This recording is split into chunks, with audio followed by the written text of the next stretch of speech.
Welcome to the Murphy, Sam, and Jodi After the Show podcast. I rolled in today to work. Actually, I've been rolling around town for a couple of days with low air pressure in my back left tire.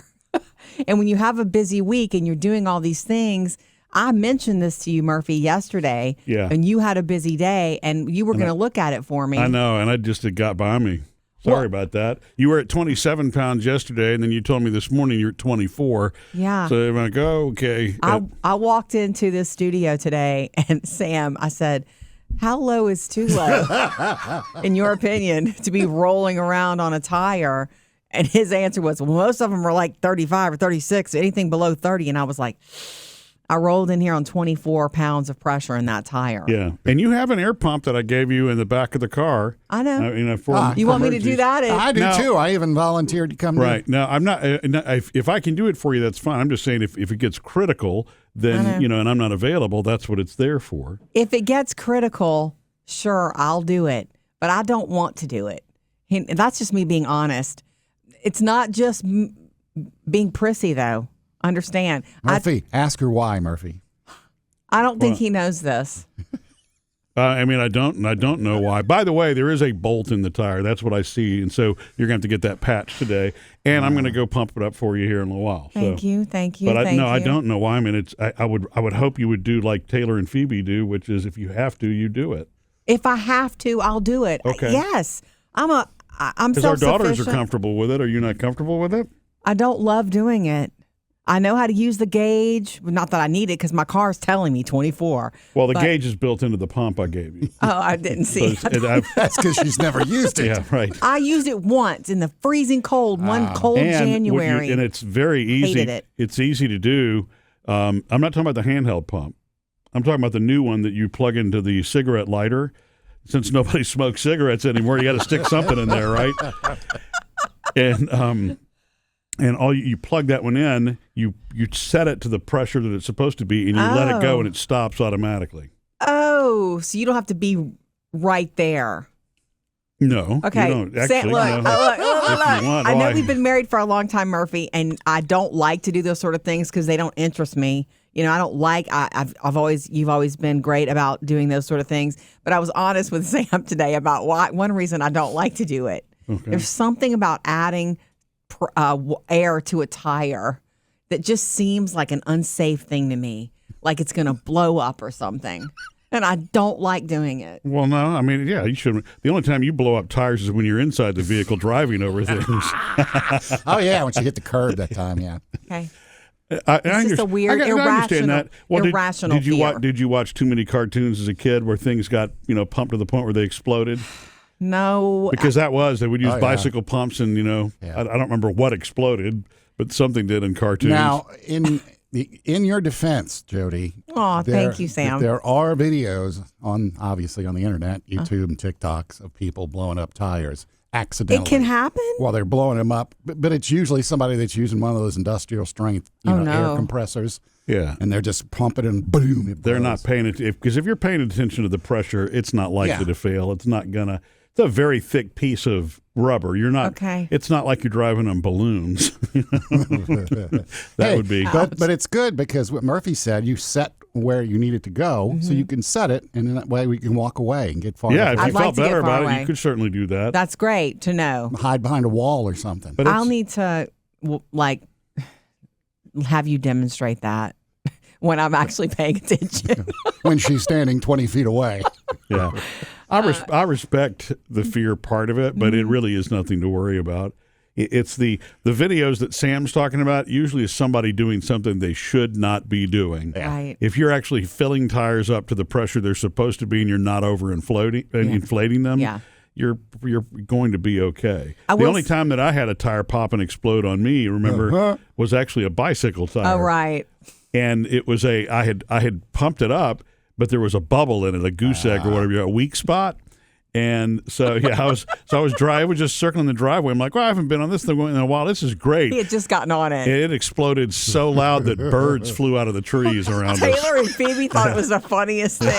And then you're like, man, I need to lose some weight. But it's not that. It was the tire. But anyway, I will have you know that this morning, it did concern me because of the time of the morning that I was driving in. It's still dark out. Well, yeah, the pressure if it continues to decrease, then you probably have a leak, and that's pretty fast. 3 pounds in a day is fast. Yeah. So that's why, and I was surprised to see a bolt. Usually you kind of have to search to find. It was pretty easy to see what's sticking in that I wonder tire. where I picked that up. Anyway, so we pump it up enough for me to safely get to the tire patch place, the car place. Tire store. Yeah. Well, no, I know where we're going, our place. Oh. Yeah, our mechanic. Okay, so it'll be fine though, right? I can drive on the bolt and it'll slowly lose pressure. Well, if we pump it up. That's what I'm saying. We pump it up, I'll get it there. Fine. It's not going to. And then they'll patch it. Yeah, it's going to be like NASCAR. He pumps it up, takes it off, and you go. Right like away. F1 in 3 seconds. Yeah, you don't have to race to get there. But the thing, what you don't ever want to do in that case is try to pull something like that out. Because like a bolt, you're not going to be able to fill that tire back up after you pull that out. Of course not. Yeah. Don't worry. I don't even want to put air in it. So what construction site were you driving through? I have no idea where I went. I first noticed this Thursday. So it must have been Wednesday late or something that I have no idea. Yeah, I'm joking, but you could have picked that up on the interstate. It could have been anywhere, and you never know. It has to be the right angle, right place, right time. It's all coincidence usually, wrong. Unless there's a board in the street that's that's sticking up. You didn't drive over anything like that. No, of course not. Just making sure. Of course not.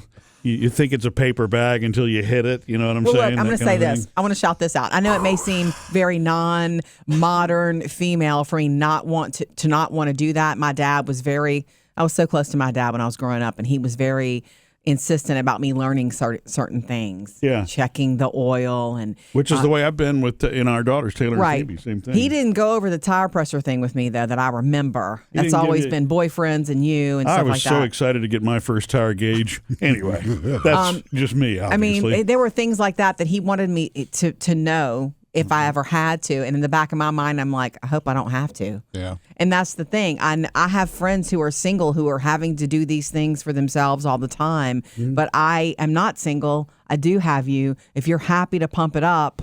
Well, of course I am. I'm always happy to do that. Great. But, I love it. And I respect the fear part of it, too. If anything, you just don't, you don't need to be afraid of that. But maybe that won't make a difference, me telling you that. I think you're wasting your time. Yeah. If it's an irrational fear, it's an irrational fear. Yeah. Have you ever talked anybody out of an irrational fear?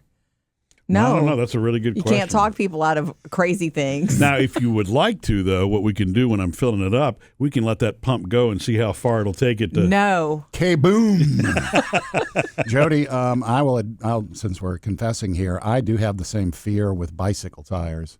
Yeah. The thing is, it's a bicycle tire. I know, but I think it's because I feel like I'm closer to the bike or something. Because usually when I do a bike, I'm sitting on the ground, hooking it up and doing it while I sit there and wait for it. And for some reason, maybe it's because they're thin and small. I don't know what it is, but bike tires scare me. Really? But they don't scare me to the point of not pumping them up. I still pump them up, but it's like the whole time, it's like... You're anxious. This could be the time. This might be it. Let's be ready to run. Wow. That's awesome. Interesting because a bicycle tire, even if it did pop, it's loud, but it's not like it's going to hurt you. I understand what Jodi's... Jack in the Box. A big tire, that's, holding, a fair amount of pressure with a 5,000-pound vehicle sitting on top of it. Yeah. I get that part. But yeah, like I just said a minute ago, I've had a bicycle tire explode on me. Not a big deal. It scared the birds more than me. Well, actually, it did scare me too. Now that I think about it. So here's what's up, though. We will go do the pump up together with my new fancy. Didn't even realize it was in the car. Air pressure thingy. What do you call it? Air compressor. Air compressor. I like your description better. Let's do it. Let me do it. And let's frame what fancy actually means here. It was $29.99. I get $29.99 is how fancy it is. That is fancy compared to 1985. Right. Back in the day when we used to have the little stick for to check your air pressure. And well, you know what my dad used to. My dad had one of those air compressors that could also do paint spraying and stuff like that. Oh. It was really loud, and you did have to be careful with that thing because you were like, you would put air and you would check, and check, and not leave it there the whole time because it would pump it up pretty fast. Okay, so let me do the air compressor today with your guidance. And you'll feel better about it. I'll feel better about it and hope I won't run over any more bolts. Okay? Deal. Missed any part of the show? Get it all on the Murphy, Sam, and Jodi podcast.